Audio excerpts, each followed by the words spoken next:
All right, hello everyone, and thank you for tuning in once again to the Black Box Podcast, BBOR, Black Box Online Radio, coming to you from West Virginia.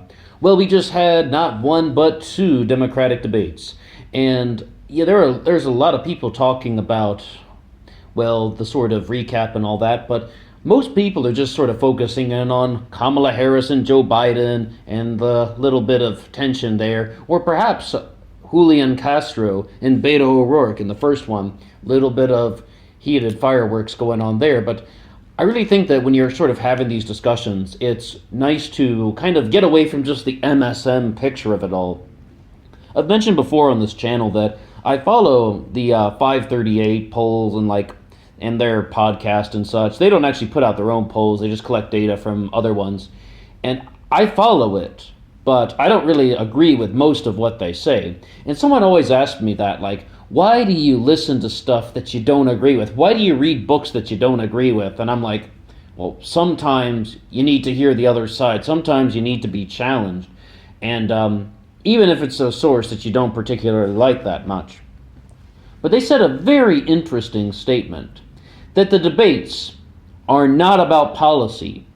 The debates aren't really about ideas, and I'm paraphrasing, mind you, but the debates are about showing off your dominance. And yeah, I got to agree with something like that. It's about kind of creating those fireworks that are going to pull people into you. And there's a reason why Trevor Noah is making fun of Jay Inslee, saying that he looks like a guy who's trying to order a drink in a bar or something, just putting up his finger, trying to get attention. Because it definitely comes across as someone who is not very assertive, not very dominant, and not willing to fight. A lot of the candidates that are kind of more what we would call on the fringe or at the lower percentage in the polls, around 1%, really did not get a lot of speaking time. A lot of Andrew Yang supporters are very disappointed he wasn't talking more. Previously mentioned Jay Inslee, Marianne Williamson, and as well as some other people such as John Delaney, Eric Swalwell, all of them. And it's like, one of the questions is, why are they even on the debate stage if the moderators aren't including them that much? And the fact of the matter is, the moderators don't care at all about anything to do with the candidates. That is something that is because they have new rules this year. You had to qualify. It's not just about percentages. It's like, you had to be polling well, of course, right? But you also needed 65,000 individual contributions. They had new rules this year. It's like they qualified for the debates. Those are the ones you see up there. Some people didn't make it in, like Governor Steve Bullock and Wayne Messam from Florida. They didn't make it in. An interesting thing, though, I just noticed that so many people in the comment sections do not know who most of these people are. So many people on the talk shows are just like, they're having to introduce these candidates. They're having to introduce John Delaney, who has been on the campaign trail since 2017. He was the first one to declare in 2017. He's been on the campaign trail literally for years. Most of America doesn't seem to know who he is. Even somebody such as Marianne Williamson, like, people don't seem to know who she is.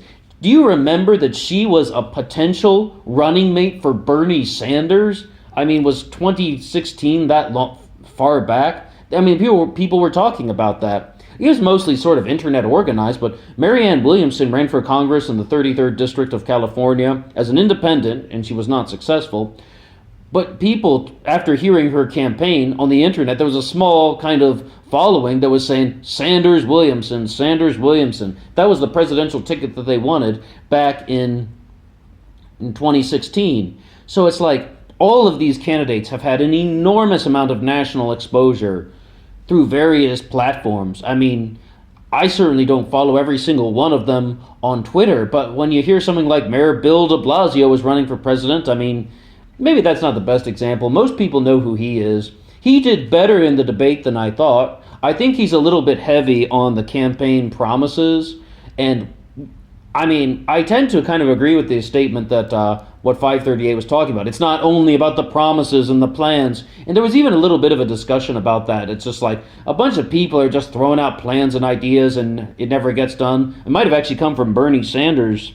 And it's just like, obviously, we have to recognize that these campaigns and these debates are not just about a person who has this great little booklet that's just filled with brilliant plans that is just going to make your life better in exchange for your vote.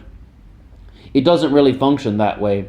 But like I said, Bill de Blasio did a little better than I thought, just a little heavy on the campaign promises. People are actually really wondering what's going to be happening with Julian Castro. Is he going to be somebody that's going to be rising in the polls? I mean, I don't think he'll win the nomination. Absolutely not. If anything, he would be a potential running mate, either that or another cabinet position. But it's very possible that he could be a suitable running mate for somebody. I mean, a lot of people seem rather impressed with his just sort of presentation skills. But in terms of presentation, one of the people that I feel is greatly overlooked is Senator Michael Bennet from Colorado. Once again, he is a guy who, he kind of just had one moment. I used to say that, there's people shouldn't be cozying up to him too fast because all he did was yell at Ted Cruz one time. That's kind of a big thing that drew a lot of national attention to him around the government shutdown time. But the thing with Michael Bennet is he's very good at articulating the platform of the Democratic Party. And he's also good at highlighting some of the hypocrisy of the Democratic Party. His most famous line in all of media is that he was part of a plan that co-authored the bill to have $46 billion for border security. We're talking about the border that Donald Trump wanted a wall on. Well, that plan was so much bigger than what Trump shut the government down for. But the thing is, though, Republicans were opposed to it. Many Democrats weren't even opposed to it. I mean, the thing is about hypocrisy. The Democrats are now saying no because it's Trump when they authored a plan that would have done more. It's it's like politics is a messy game. Somebody once said, I don't remember who this was, but they were like, politics is the art of the possible. And I don't really know if that's still going on in 2017. It seems like politics is more just of the art of showboating. As they said at the beginning, your dominance skills, like how rough and ready are you going to be? How much are you geared up for sort of a boxing match? Except instead of using gloves, you're going to be using words. And occasionally sounds and syllables if you're going to be doing some grunts. But it's like, I do mean it though when I say that. I think it's quite shocking that a lot of people are very unfamiliar with a lot of these candidates. I'm a little bit disappointed with Marianne Williamson because she was someone that I was waiting for in the debate. She doesn't really want to be president, right? She is someone who wanted to bring ideas to the podium. Now is her chance. And I know she didn't get to talk very much, but when she did, I understand that she is for the politics of love, but I didn't know that she is only for the word love. Her closing statement was just like, okay, Trump's about fear, but I'm about love, and we're going to use love because love is going to be better than fear, and we're going to have love in the end. That was just pretty much one word. I know she wrote the book, The Politics of Love, but that's just all she had. At the same time, though, it seemed to resonate with a lot of people. And I've said one thing, that I will listen to anybody who's going to be talking about the unity of America. In the last upload, I mentioned someone who was all about unity in the past, and that was Representative Tim Ryan from Ohio, who got into a bit of an exchange with Tulsi Gabbard. But the problem is, he's talked a lot about unity in the past. He's talked a lot about improving quality of life in the past, but at the same time he wants to increase military involvement in the Middle East, always have the American presence in other countries, the forever wars, as well as just draining our financial resources for things when we could be focusing on domestic improvements, as well as how about not brutalizing other nations with a military impact? There's a reason why people are supporting Tulsi Gabbard, and there's a reason why people are non-interventionists. A lot of people have really been trash-talking Tim Ryan a lot, and I am someone that's kind of slowly getting more and more distance away from him. Like I said in the past, I liked the material that he expressed in his books. I do not like the way he has conducted his presidential campaign, which is sadly probably the biggest thing that he has ever done. It's like Eric Swalwell had a very interesting statement talking about Joe Biden and the whole pass the torch moment. And I know a lot of people don't really like Eric Swalwell that much in comparison to the numbers surrounding Bernie, Biden, Warren, and Harris. I mean, Eric Swalwell would, of course, be much lower on the list. But it's like, there's a certain sense of truth in that. Joe Biden, someone who has been running for president multiple times, someone who has been in the Senate since the 70s. There's a reason why Kamala Harris is bringing up what was going on in her childhood, talking about Joe Biden, because his time has come and gone. Yeah, pass the torch, absolutely. Absolutely. I know there are probably some Joe Biden supporters out there that are going to be very diehard, but it's most likely that we're going to see Joe Biden's numbers going down in the polls. But, it's a very crowded field. And the reason why they broke the candidates up this way into the two debates and, the number that they chose was about qualifications. You needed sort of individual contributions. You needed people following you. And so many people were at 1%.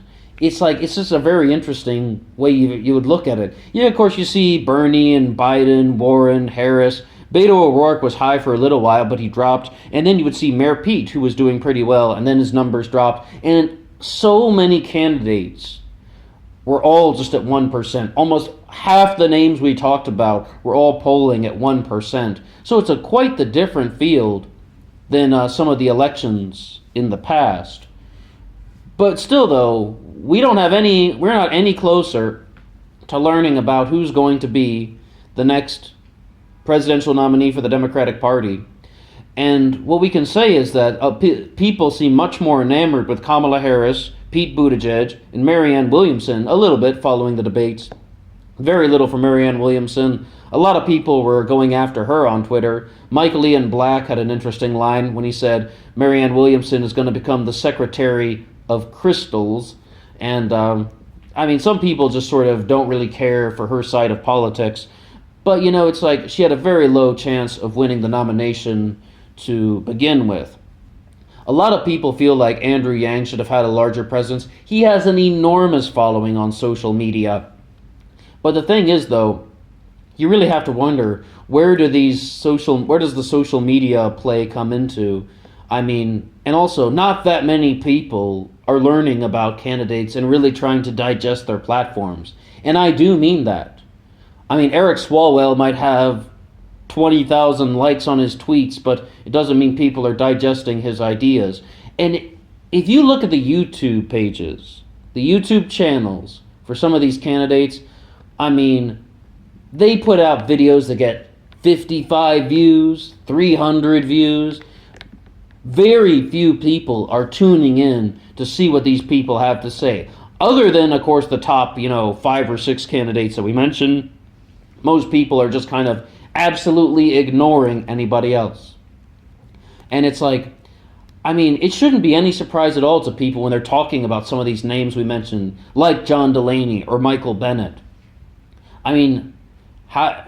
It's not like they've been hiding. They've been trying to get your attention for years. But when we want to examine the situation, it's not going to come down to ideas. I wish it would. It's not going to come down to compassion. If you had ideas plus compassion plus practicality plus sort of just intuition and anticipation, that would be a recipe that we could work with. That could be a formula that would be great. But so much of it is going to come down to someone who is going to be being loud, someone who can be loud, someone who can be aggressive but still remain collected or appear collected, and someone who has a whole lot of motherfucking money behind them.